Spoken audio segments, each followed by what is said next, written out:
All right, sounds good. What up, y'all? My name is Adam Barrientos. I currently live in Denver, Colorado, but I'm originally from Los Angeles, California, born and raised. I always tell people you can take the boy out of California, but you cannot take the Cali out of the boy because I am a West Coaster through and through. West Coast, best coast. I probably shouldn't have done that on camera. Yeah, so I was born in a Mexican household of Mexican heritage. My parents are from Michoacan, Mexico, which is just on the bend of Mexico if you look at the map and whatnot. Bilingual household, always spoke Spanish since I was a kid. Actually, Spanish was technically my first language. I have like a very distinct memory of my brothers speaking, and it just sounded like gibberish to me. And that was when they were learning English through school, and I had not like I didn't know a lick of it, and I'll never forget that. Like it's crazy, but yeah, like thanks for inviting me. Like No, no. it's Mexican heritage has been something that I've like slowly learned more and just grown to love even more as I've been growing up. I don't know. Do you have any questions to start off, or Yeah, yeah, if you want. all right. So actually, this was one of the slides that I did leave in my presentation because I felt like there can be a lot of confusion, or maybe confusion isn't the right word, but there can be a lot of kind of like, dispute behind the term Latinx because it is actually a term that's a lot more academic than used casually. It came out more in like academic conversation when it came to like Spanish and English and whatnot. And really what just it's really just boils down to how people identify, right? Like Latinx was really created to be more inclusive for people who may not identify as male or female or exist in the binary, or whatever, wherever, gender queer, wherever you exist under the queer umbrella. Latinx was made for that. And I know, like, being part of the community, there's been so much back and forth between the proper use of the term, because some people are saying like you're still anglifying, I don't know if that's a word, but anglifying, I think that's the word, Yeah. the Latin language. So it's like you're not any better than our conquistadores, our oppressors, but really it's just kind of making room for it. So I just really wanted to like talk about that, just because there's so much. There's just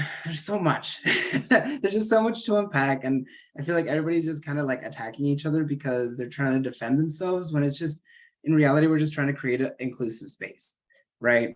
I personally identify more Latino than Latinx because I do identify as a cisgender male, gay male.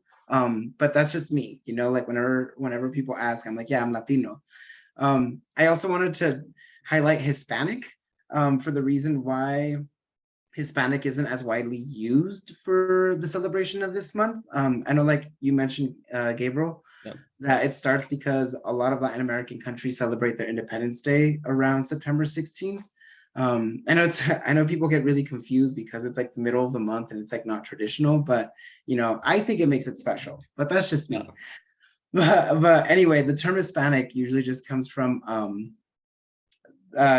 countries of Spanish speaking, like where Spanish is the language that's blah.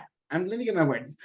Where Spanish is the language that's mostly spoken in that country, right? And if we look at all of Latin America, not all those countries have Spanish as their main language. There's a lot of places that have Portuguese. Actually, recently, I've been looking into a lot of the research that includes Haiti inside the Latin American umbrella, because due to a lot of history of oppression, for some reason Haiti isn't always included in there, and I think that's completely unfair, because I'm just going to dive into it a little bit because I got really passionate about it. Technically, Latin America is the countries that speak any kind of like Latin based language, right? And in Haiti you have French Creole, and that has that Latin root. So like, why not? Haiti shares the island with I think it's the Dominican Republic. I'm not 100% sure, I'm bad at geography, but like, those two countries, those two peoples, those two cultures aren't that different. The food is similar, the dancing is very similar, dude. Haitians get down, like they dance, they know how to get down. Like, coming from Latin America, like we like, I feel it, you know what I mean? So it really just boils down to, again, like the same kind of like oppression from years and years and years of, for the lack of a better term or a kinder term, like unfairness, injustice. Ha! Yeah. Injustice is a better term. But that's why there's been such a pushback. Anyway, to track that all back, that's why there's been such a pushback from using Hispanic Heritage Month, and instead really using Latin Heritage Month or Latinx Heritage Month, whatever it is that someone really identifies as. And yeah, so I just wanted to cover these terms because I mean, again, it really just depends on how one identifies, right? Like you define, just because Latinx exists doesn't mean that someone, that you're Latinx. You know, if you want to identify as just Latino or as just Latina, that's cool. Stick to that. Just know that we're just trying to create space. All right. That is that for that slide. I hope that I feel like it was a little everywhere, but I hope I you think all. it really answers a lot of questions that I think a lot of our viewers may have, especially I think with surrounding Latino Heritage Month, because I know a lot, like a lot of the marketing, and at least what you see on on social media will say Hispanic Heritage Month. So I'm glad that we're helping clear that up. Is that it's you prefer Latino? Yeah, I mean, I personally, right, like I think like with any identity, any label, like it's kind of like what you set for yourself, right? I can't speak for other people. I know I have plenty of friends who are Latinx. I have plenty of friends who would prefer the term indigenous because they're so in tune with the indigenous cultures that come from Mexico or Latin America that they just rather not use the Latino label, because again, that even that label was also created to kind of box us together. Even like the term Hispanic was created to box our community into something. So it's really interesting. I think identity is a fascinating thing, and it's something that is always changing. And I think that's why I love it so much, because just like we're always evolving. So our identity, our language, to like understand that is always going to evolve. And for me personally, I just think it's something so amazing about the human experience and the human psyche. But again, that's going away from Latin American Heritage Month. But if you want to have more talk about this, invite me again. But yeah, so I saw the slide here, right? Mexico. Today's we're focusing, not today, excuse me, I'm gonna focus on Mexico. Something that I really dislike about like United States culture is that people think Mexico as soon as they think Latin America. Like just because we're your neighbors doesn't mean that we get to overshadow all the other beautiful countries that are south from Mexico. Like there's so much food, there's so many different types of dances, so many types of like traditional clothing, the languages are different, even for those who also speak Spanish, they speak it in such a different way. It's like it's for me, I think it's brilliant. It's great. I love learning it. Like there's like yeah, I'm not gonna dive into that too much because I'm just gonna go on a tangent. But today I did just want to like add this map of Mexico. I know some people aren't super familiar with it. But like I said, my parents, I don't know if you can see my cursor, but my parents are from the state of Michoacan, which is right here, this green one here. I love it. Like during the summer, it's the best time to go because it's super rainy and stormy, and like the hills and the mountains are all super lush and green, and it's just beautiful. I might be biased, but it's beautiful. Like throughout the whole country, there's just such a variety in geography and weather, foods, people, everything. Like up in the north, you have all like the deserts. But it's still like gorgeous in its own way. I haven't really visited too much, so I can't really speak to it too much. I've definitely gone more to the center area, like Michoacan, Jalisco, and Guanajuato, because that's where like a lot of my family is from. And there's just like anywhere else, it's just like thick in culture. Like that's the best way I can describe it. Just the way the architecture is, the colors, the people. Like I know I keep saying food, but like I cannot stress how good Mexican food is. Like especially when you go to visit, like it's incomparable. This summer I had the chance to go to Oaxaca, which is this yellow one right here, and take some dance classes. I got to learn some like traditional folk dances from some teachers out there, and it was amazing. I was exhausted. Like after like the third day, I was like, I don't want to walk. I'm done. But it was totally worth it. Like just getting to pick the teachers' brains, them sharing so much of the history and so much of the influence, like being able to talk about where the dances came from and whatnot was just it was beautiful. It was something that like it's it's a dream of mine to continue to learn in Mexico. And that was just like one step into it. But yeah, like Mexico, just like its variety of people and food and its regions, the dances in Mexico all vary from state to state, region to region. And I think it's something that's always just caught my attention and has kept me super interested in learning more. Ooh, all right. Yeah, so like talking about the dancing, so these are all kind of like the majority of like indigenous cultures and languages that are spoken throughout Mexico. And this is only like I might be exaggerating, but this could only be like 10% of it, you know, because there's so many other languages, even within all these spaces and all these regions, that are either like, unfortunately, some have been lost, but in other spaces, like I know that the Mexican government and even communities have come together to try to preserve it and make it available for the people around them, because it's just such a rich part of history. And you know, I just like in my mind, like when a language is lost or when a language dies, I just feel like that's just like a piece of humanity that's gone that you can't get back, you know, because there's just so much in language and so much in that experience that I think it's just always important to identify it, even if you don't understand it, or even if it's not your culture, you know, like it's good to just be aware of it, because it's like validating someone, you know, like I see you and I see like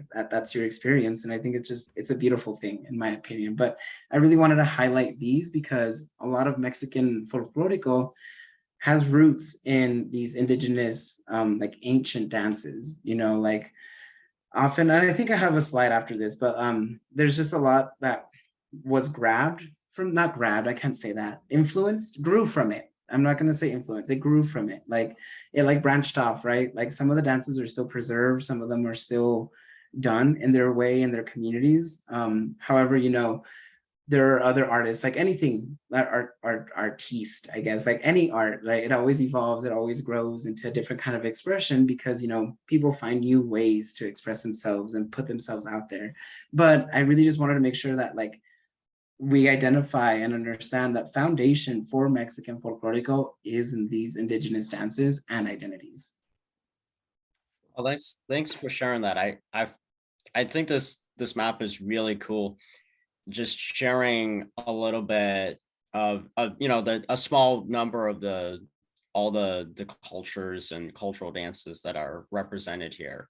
Could you speak a little bit about like your Michoacan specifically, and the cultural dances there? Yeah, oh my gosh, actually, yeah, go to the next slide and I can definitely talk a little bit more on that. Yeah, so I really wanted to, so like you asked, Gabriel, Michoacan is the pictures to the very right. Yeah, and I just like, that's like traditional, right? Like when there's like big cultural days or big like religious holidays even, or just something that like really ties people back to their people, their roots, their, I wasn't say tierra, like to their land. Um, like this is like a typical wear, right? The traditional wear. I have my own that's in my closet, you know, that I like whip out every now and then on like my high school's cultural day with like my huaraches and everything. I'm like, hey, what up? You know, like here repping. Um, but so a lot of it is very hand embroidered, right? As you can see in San Luis Potosi, which is in the middle picture, and Michoacan, a lot of those patterns are done meticulously by hand. Like I've seen them in person, I've seen them do it in person. It is beautiful, like breathtaking. You know, these garments are expensive, especially once they come to the United States with all the shipping and everything. But like it's in direct support of the artists themselves, because like they're literally taking the time to do it, and it's their own like, I don't want to say it's an expression, because it's also like a tradition. It's like it's a tradition that's been kept and held from generation to generation, you know. And it's just like I don't have words, you know. But more often than not, the dances that you see that are more, okay, the dances that are more indigenous, you're going to see have a little bit more hand embroidery, like in the pictures that you see here, right? If you see that reflected in the vestuario or in the wardrobe, you can already identify like, oh, that has influence from like the indigenous peoples, especially if they dance barefoot. It's been kind of like, actually, I don't know why it's been kept like that, but typically, if there are any dances that you see that are being done barefoot, you already immediately know that it has an indigenous root to it. At least that's what I've been taught. I don't know from where it came from, but I would say like, yeah, I don't know. I'm gonna look into that now. Like, there's some space of growth, right? Yeah. Um, in the outfit to the left in Yucatan, like that, I really wanted to put a picture in that because that shows the mixture of cultures.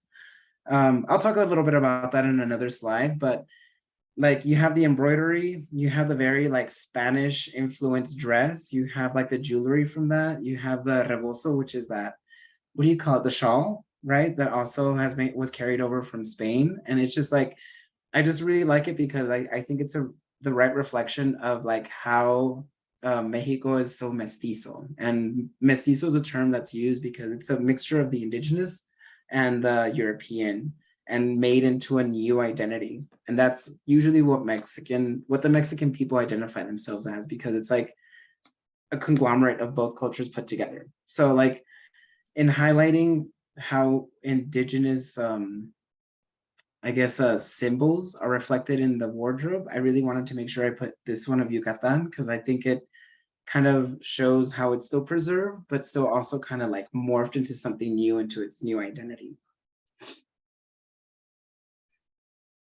Yeah. All right, next. Yeah. Okay. So I know this is a really simple slide, but I really wanted to make sure I hit parts of this. Um, So Mexico, especially its cultures, especially its people, once Spain and Europe made its way over, like it got super influenced by the cultures that kind of came along with that, right? I wanted to draw these arrows because you can definitely see in different regions and different parts of Mexico that Europe had a huge influence, especially in its music and its clothing, and Africa. The boat stopping by the port of Veracruz, which is, I should have highlighted that in another map, but it's okay. Yeah, it's okay. As part of the slave trade, there was a lot of influence coming from the people coming from there, right? Against their will and whatnot. Like there was also it's really reflected in the dancing, it's reflected in the food, it's reflected in the music, and I think that's just something that like not everybody always knows, or maybe if you're not from Mexico, you might not know. If you're from Mexico, you might understand this because it's part of the history. But I just really wanted to take a moment to show that because I know like Germany has a huge influence on music. That's why the accordion exists and like the norteños and stuff that was brought from Germany. Actually, the original mariachi was without brass, so it was all string instruments. It wasn't until Europeans brought over like the trumpet. I'm really bad at instruments, but like the trumpet or even the flute and instruments like that it got more incorporated into the mariachi, and it's become the mariachi that we know today. And another thing, like there's what's it called? Nope, I forgot. So I'm not gonna try to make anything up. But yeah, like you could see a lot of things just really evident in the culture and the music and the food. And I just really want to make sure I highlighted it because I know, like as I mentioned before, the culture is very mestizo. It's a mix. It's a conglomeration of all sorts of people. But it's beautiful. Oh, okay. Yeah. All right. All right. So like I said, like these are just a few of the outfits from the regions of various parts, but I feel like these are like the most popular that people can see. Oh wait, go back one more. Sorry. So for example, the lady in the white dress in the center, that's Veracruz. Again, like a lot of the movement. Sorry, like it's a beautiful picture. It's one of my favorite regions, but that again is very influenced from the, actually, hang on, let me take a small step back.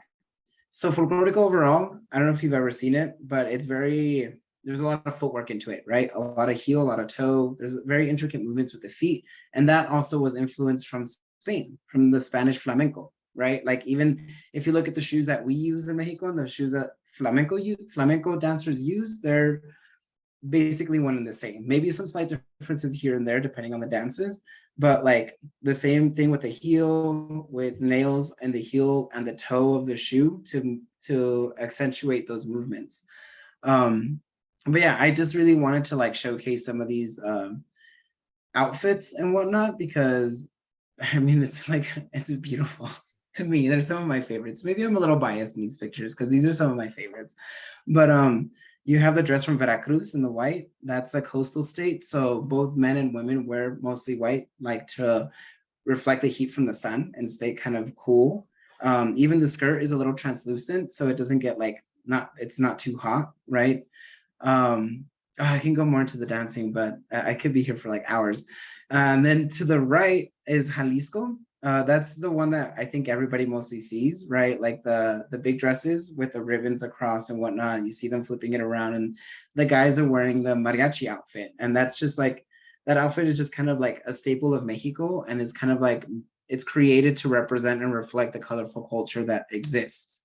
In the bottom left corner, you have Sinaloa, another coastal state on the opposite coast of Veracruz. That's very tropical, and like a lot of the movements, like the ladies like shimmy, and like the men are always trying to like flirt with them and get them to dance. So that's mostly reflected in like the more floral patterns that you see in the skirt and as part of the dress. In the main center is Chiapas. I don't know if you've seen the movie The Book of Life, but when Manolo dies or goes into the land of the dead, his mom is wearing a dress like this. And what's mostly beautiful, what's like my favorite thing about this is that all of that, so there's like black tulle, and all of those patterns are hand sewn into that, like individually made and whatnot. And it's beautiful. Like if you ever actually see like an authentic one, like it's just a wonderful sight to see. And just to like think that someone like made all of that by hand is just blows my mind every time. And then on the right is finally Chihuahua. That's a state up in the north. And as you can probably see, the wardrobe is very heavily influenced by the German, like I guess traditional wear, with the shorter skirt and the tulle under the higher boots and whatnot. And like I said before, like they're always like kind of corrido sounding. Really what I mean is that there's just a lot of accordion in that music. They're mostly danced together, and they're polkas. They're polkas, right? So just in that, like you already know that that's German inspired. But yeah, just wanted to highlight a few of, I guess, the dances and the war and the dresses and whatnot of these regions. And yeah, so in talking about dance, I really wanted to make sure I highlighted Amalia Hernandez. So like I said before, Folklorico has roots in indigenous dances because they grew from there, right? And then with all these other influences, it became even more, I don't know, like varied. There was even more like what do you call it? Factors that like had it grow in different ways. Amalia Hernandez, she founded, I mean, it's literally the biggest folklorico group known nationwide in Mexico City. She founded it and added ballet and contemporary elements into the dances. It's very trained, very ballet, very a lot. I guess the best way I can call it is like it's a lot more like controlled and stiff. Like it's a lot more showy and presentable compared to its traditional counterpart. But she literally built the group from the ground up. She has passed through. Has she passed away? No, she hasn't passed yet. No, yeah, she has. Her daughter, her granddaughter, her daughter and her granddaughter run the group now. Because yeah, she did pass. I think like a decade ago or so. I don't remember the date, but she basically founded this, and like it's world renowned. They perform at the Palace of Bellas Artes in Mexico City, and it's just, from what I've always heard, it's just a beautiful show. I mean, you know, well-trained dancers who have like been studying this stuff for like years and like decades. And actually, two of my previous directors danced in that group for some time, and dancing with them was challenging because, again, not being as contemporary trained as others, like I had to learn how to move my body in a different way, and especially with some dances that I was used to portraying in a different manner. So it was challenging, but honestly, it was a lot of fun. Like it's a different experience. But Amalia Hernandez, just like, she really lifted these dances up in a way that hadn't been done before. And I think it really put it more into public view and public appreciation because of like because of some of the movements and the repertoire that she created to like reflect Mexican culture in the way that she did. So yeah, I really want to make sure I highlighted that, because that's a name that should be known if you're talking about Mexican folklorico. And then lastly, it's me. So I just really wanted to like share out like some of the experiences I've had, you know, on the top right, those are the teachers that I like learned with when I went to Oaxaca this summer. And that was, again, just loved it. Absolutely loved it. I hope I can go to Mexico again next summer and take more classes. Right there in the top center, I danced with Los Tigres del Norte back in, I think it was March or April. They're a very, very popular Mexican band. Like, I've literally grown up listening to them. Like, I've known them since I was a kid, and then I got to dance for them and meet them, and I was just mind blown. You know, like a total dream that I never thought I would ever like be able to do. I remember texting my brothers and my parents, and they were like, shut the heck up. They're like, no way, you have to get a picture. Or like, it was just a lot of fun.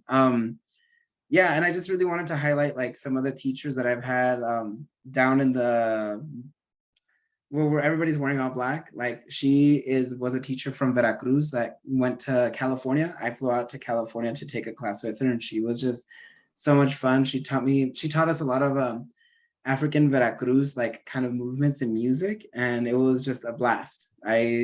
Something totally new, and I enjoyed.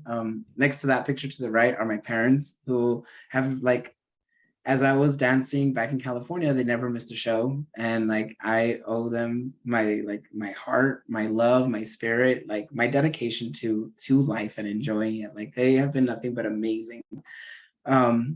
In the bottom right is the group of kiddos that I teach, just because in the same way, I want to be able to like share this culture and really like cover the history behind it so that they can understand it as more than just pretty dresses and fancy footwork. You know, like, there's a reason why it's come all this way and why it's represented in such a way now, you know?